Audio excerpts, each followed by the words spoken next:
When do you think that those social networking budgets start to dip into the normal marketing budgets? I think they already are, without question. Is that where the money is coming from? I think that the model that we're going to see evolve, and I think it's starting to evolve right now, is companies that get it and are willing to test it right now are saying we have to structure differently, we have to staff differently, we have to operate differently, because you cannot buy your way into a conversation.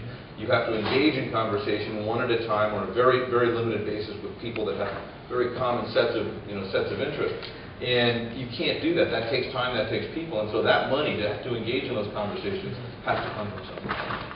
Well, but therefore that, one other point here regarding buzz. I mean, one of the things from the old analog world to this day is it's more accessible than ever before.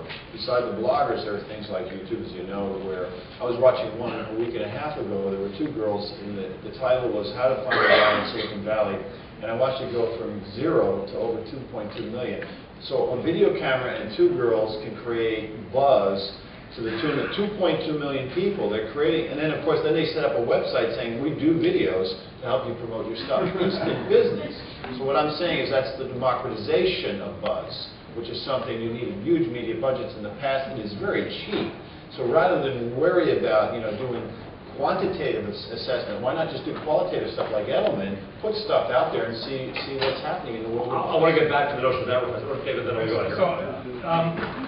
I think that's a really good example, and buzz marketing seems to me to be like, and in marketing, this may be familiar to you, but you have a client who, let's say, is a city, and they say, you know what we need? We need a model like what happens in Vegas stays in Vegas, or the Big Apple. You know what that did for New York? And you sit there and you say, oh, sure, you just need an active genius. In the same way, they say, oh, all we need, you know that Coke and Mentos thing? You know how many millions and tens of millions of hits it had? That's all we want. That's how buzz marketing works. Well, that's like saying all we need to do is to be a genius. All we need is, it's not the model. The fact that it sometimes works is not a model for how you market. It's the exception. Buzz marketing is it all exceptions. So you can't do a methodology for exceptions, for genius, can you?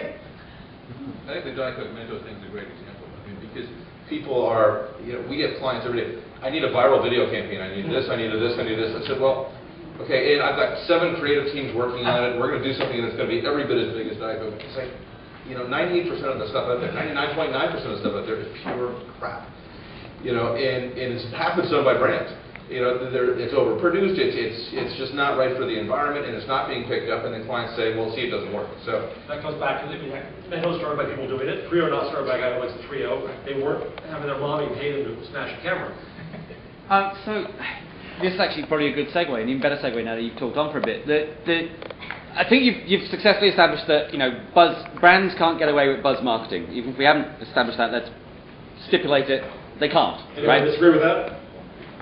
But I actually do disagree with it. I think that brands can build communities and can augment and foster a sense of community, but it's like, I don't think you can create something out of nothing. You want to vote in the court, but you just want to set Take it this way. Well, look, flip the question. I mean, let's look at the impact on brands and that awful transitive branding of buzz, positive and negative buzz. What are people who are big brands, who are involved in big brands, and people who are doing branding, what should they do in response? Let's say you're Diet Coke, and we saw what they did, but choose a fictional example, a different example. What would you do? You get this sudden, amazing, great buzz, and you're in charge of a huge brand.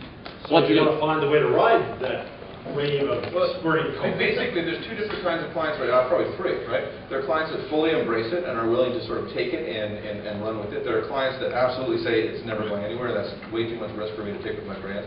And there are clients that are playing wait and see right now. And they're maybe dabbling their foot in the water, sometimes in foreign countries because there's less risk there than here in the U.S. And we do see all of the above. In Diet Coke's case, the quote that came out in the Wall Street Journal about what Diet Coke and Mentos were doing was like, that's just not our brand. People drink Diet Coke. They don't play with Diet Coke. It's like, well, wait, millions of people are playing with Diet Coke right now. Isn't that a really good thing? Bottlers would say, I used to be in the soda business. Bottlers would say, that's a really great thing. It's driving per capita consumption. They're not even drinking it. It's a good thing. So I think that and Coke is now starting to embrace it because they saw the success of Diet Coke. Too late.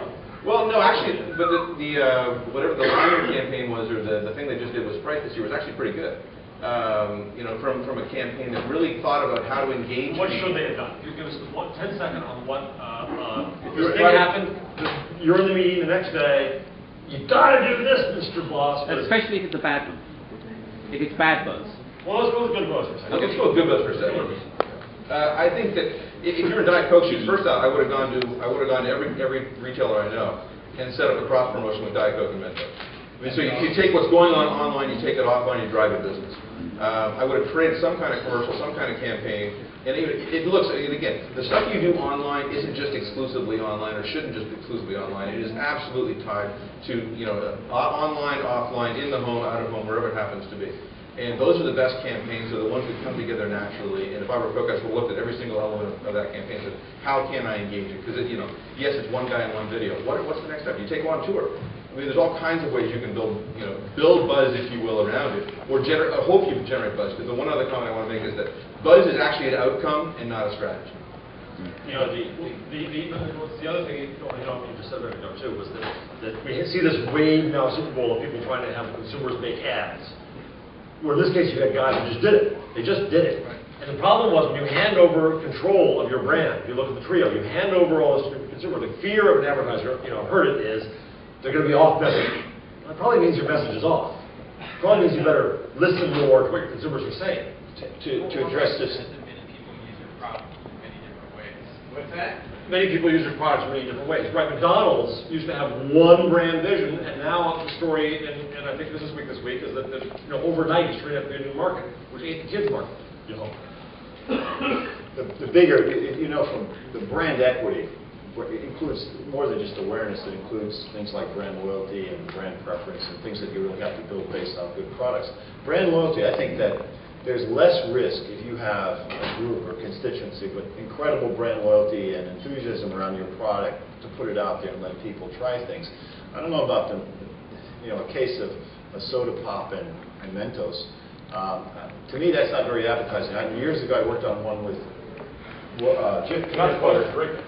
Yeah, Jif peanut butter and jelly. Did a promotion. I said, with jelly, anybody that's ever been in a brand marketing meeting knows that these guys are very uptight. As an agency, got very uptight MBAs sitting around there. They don't want to hear that kind of stuff. And they said, why peanut butter and jelly? I said, because jelly is a natural lubricant for peanut butter. You have to have it. Otherwise, you can't ingest the peanut butter. And they finally, yeah, that's true, And it was like an epiphany. You invented PB&J. Yeah. I actually just pointed it out. They didn't invent anything. Mom's been doing it for years.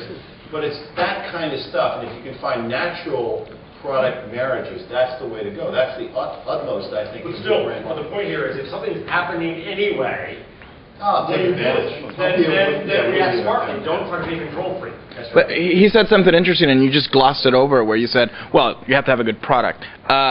One of the things, You have to have a good product. with ThisNext, for example, if you look at the body of products that are on there, a lot of them are well-designed, interesting products that might not be mainstream. But how much does buzz depend really on how great the product is? I love my Trio, really, but I'm going to switch it for an iPhone the minute it comes out. You know what I mean? But why? Because it has buzz. It's just about better buzz. No, if you use your Mac, it works better. The Trio sucks when it comes to... Apple is the ultimate buzz company in that. True. No. It's not a Dell. It's an Apple brand. Apple has the strongest brand loyalty in the world. But it's the product, really. What you glossed over and what a lot of people don't talk about is that the reason why ThisNext people are putting stuff on there is because it's cool products. I like, hey, check it out. This is a designer product. Nobody else has it.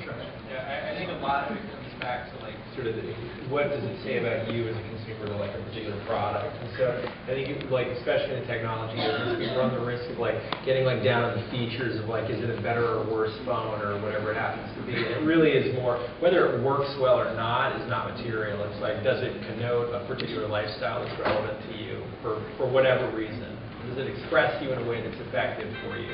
So, and I think if you tap into a community and a subpopulation that way, I guess we're getting off the stage. Okay, let me ask you another question out there. You got about